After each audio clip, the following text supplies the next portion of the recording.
Hello, this is Dr. Victoria Skirma, speaking to you from the Caesar Transformation Healing Center in Wareham, Massachusetts. And today I want to do a tarot reading for the new moon that's occurring on the 9th of September at 17 degrees of Virgo.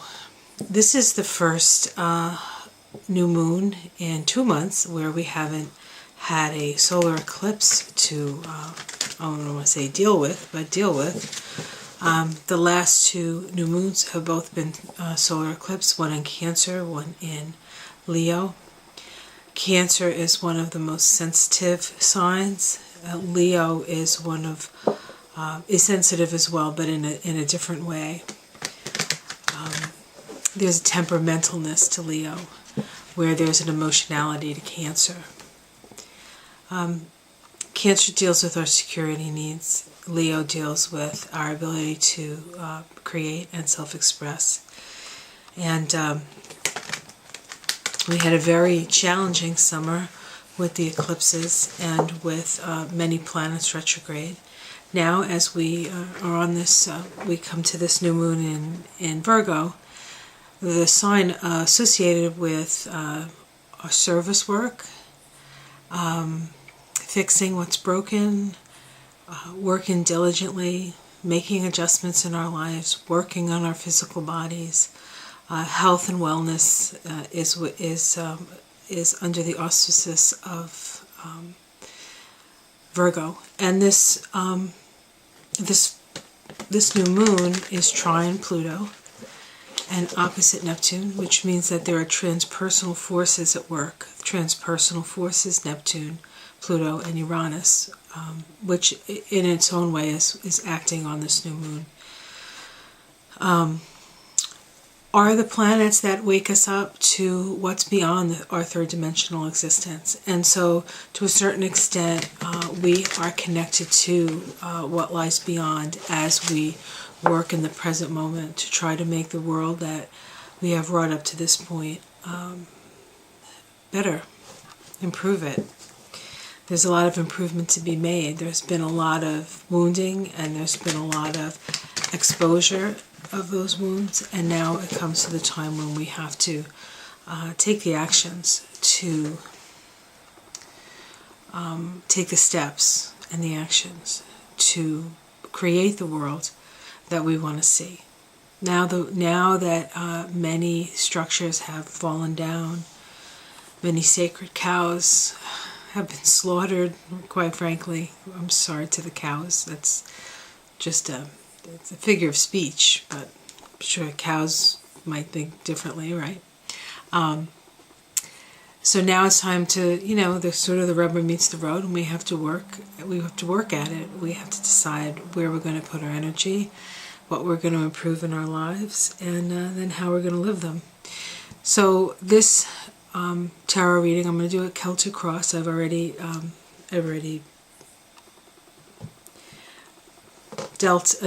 shuffled. I know what I'm saying, right? I've already shuffled the cards. So let's see what the cards say. I'm going to do a Celtic cross. I think I said that. Okay, so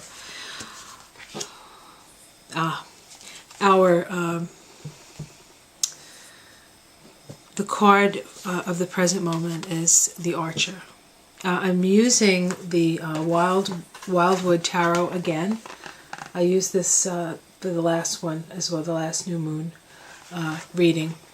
I liked the pagan imagery, and because we're in the month of Virgo, I thought, and we're in a Virgo new moon, I thought this would be a great deck. So here we have the Archer, and this is actually the Chariot in other decks. But the Archer talks about taking aim, deciding where you want to put your energy and taking aim, and letting the arrow loose. So this is about finding a path, finding your path, or knowing your path, looking to the target, right? So that's the situation. The situation is that we have to focus and take action. Now, what's challenging us? The King of Bows. In this deck, bows is fire. And the King of Fire can be drama.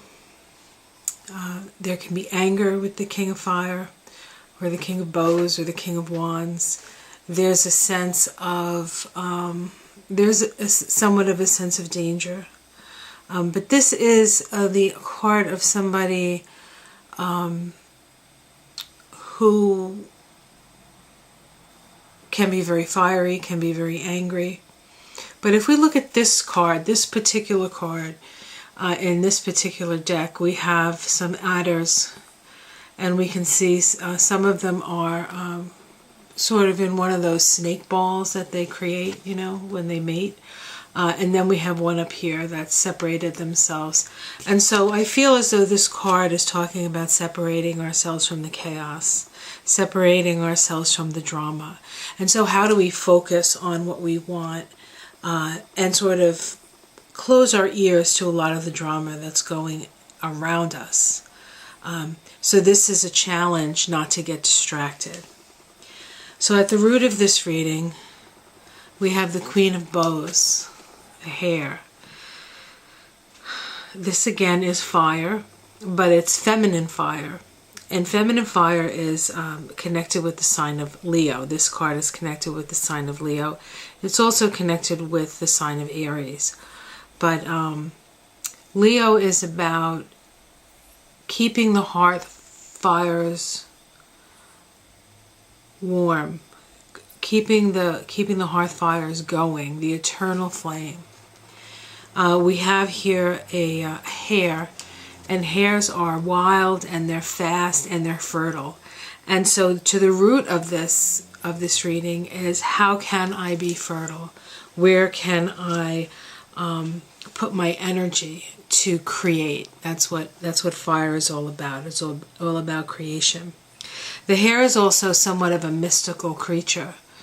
In Celtic mythology, of course, it's connected with Ostara, and it's connected with Easter and fertility, and so this is really about connecting with that fire, that fertile fire within you.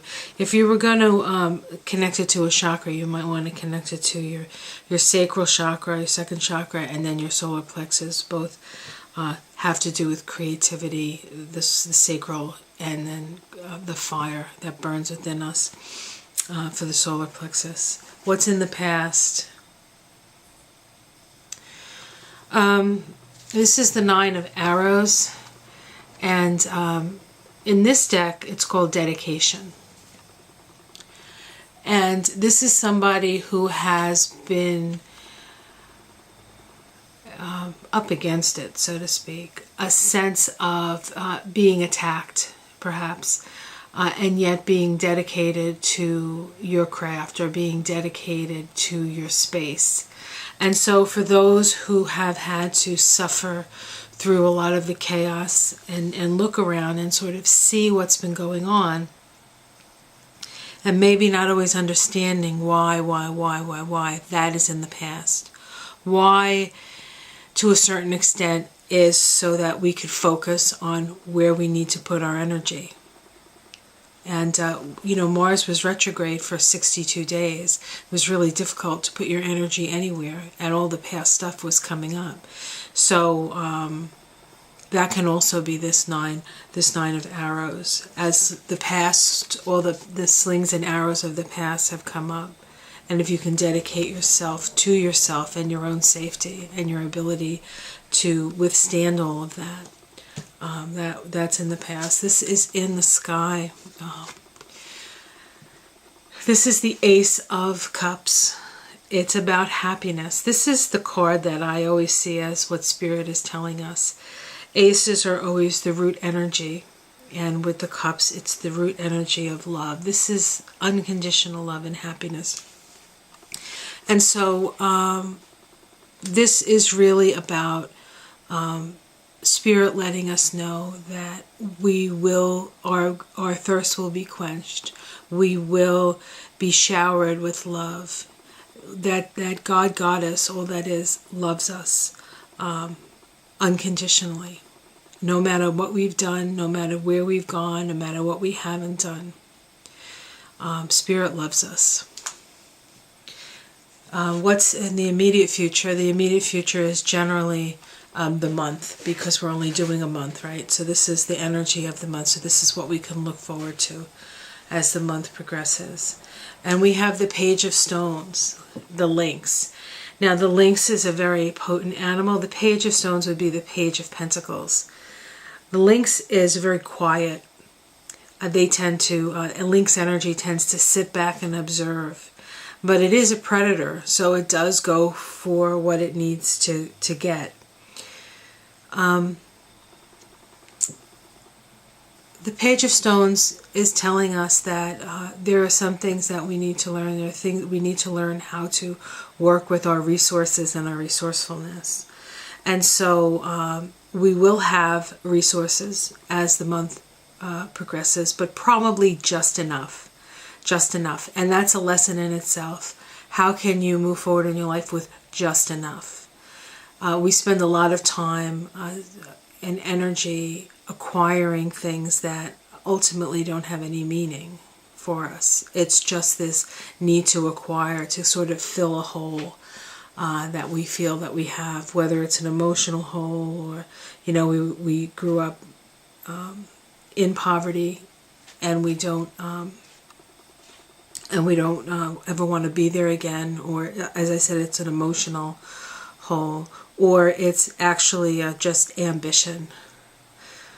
This month we're going to learn how to work with just enough, and then in that energy you really come down to what's essential in your life and what you really need. But there is abundance and love coming, so your needs will be met. The question is, how much do you need? This is how other people will see it. Here we have the Queen of Arrows. This is the Queen of Swords in the other decks, and we have a beautiful swan here. And she is actually swanning away. Paddling, that's what they do. She's paddling away, and she's looking over her shoulder at us and saying, follow me. Swans are symbolic of soul. Swans will mate for life. So they're symbolic of soul, they're symbolic of soulmates. They're also, in many cultures the swan is connected with the great void, right? And so to a certain extent we'll be looking as though we are moving into, as swimming into or paddling into new waters. And there's adventure ahead. It's a little mysterious though. So she's paddling into this I guess swamp or swampy area, marshy area. And so you never really know what you're stepping on in a marsh, do you? This is our domestic situation for the month, for the new moon in Virgo, and we get the Green Woman. That's what she is, the Green Woman 3. This is the Empress card. Here we have a woman in front of her cauldron. Her belly is pregnant with possibilities. She is beautiful and voluptuous, and she's wearing a crown of leaves. This is our connection to nature. And so in our domestic situation, we need to go out and to connect with nature. We have to reacquaint ourselves with the earth that we're living on. I really feel as though if people were to actually walk the earth and interact with the animals and the trees and the grass and the air and the birds, we would live a very different life. We would live a very different life. And that's part of, I think, what Virgo is trying to show us in this month. This is our hopes and fears. The Ace of Bows, this is about new beginnings, new life. We're on the path to a new life, and for some, For some people, they've been waiting for that for a long, long time, and for others, it's very scary. Even for people who've been waiting for the new life a long, long time, it can be scary. And so that is what it is. We can sometimes be afraid of our own magnificence. This is the outcome card, and it's the Lover's card. The Lover's card is about love, okay? It can be about relationships, but it's mostly about choice. And so this is talking about that the choice is yours. The choice whether to follow your heart and follow your dreams, whatever they happen to be, is up to you. And you will, and as soon as you make one choice, you exclude another choice. But that is the nature of duality. That's the nature of the world that we live in. And so it's important to know what is closest to your heart, what is dearest to your heart, what excites you the most, without the burden of what other people expect you to do. Because this is not about other people. This is about you. And if you can be authentic with yourself, you become an authentic person, and it makes the world a better place for everyone. So I'm just going to look under the deck, see if there's something under the deck here. The Eight of Vessels. And in this card, it's about rebirth. And so that's like a little secret message for this new moon in Virgo. It looks like we are at a time of new birth, a time of rebirth. I really feel in the depths of my own soul that we have moved through this very challenging period, and that it's not that the challenges will end and everything's going to be hunky-dory and there's going to be a new earth and a new Garden of Eden. If we want a Garden of Eden, we're going to have to plant it. But we are working on a different level. We're working more filled with our own spirit, I think, than ever before. I certainly feel it in my life, and I see it in people all around me. It's an exciting time to be alive, and point your arrow, decide what direction you're going to go in, make your choices, and live your life. I want you to have a great lunation, a great new moon, and a great month, and I will see you again next month. If you enjoy these, please comment below or give me a like. You can subscribe to my channel. That's always helpful. If you would like your own chart reading, consultation, astrology and such, or even just a card reading, just contact me at my website, seedsoftransformation.com, or on Facebook, Seeds of Transformation Healing Center. As always, it's been a pleasure, and I'll see you again next month. Ciao.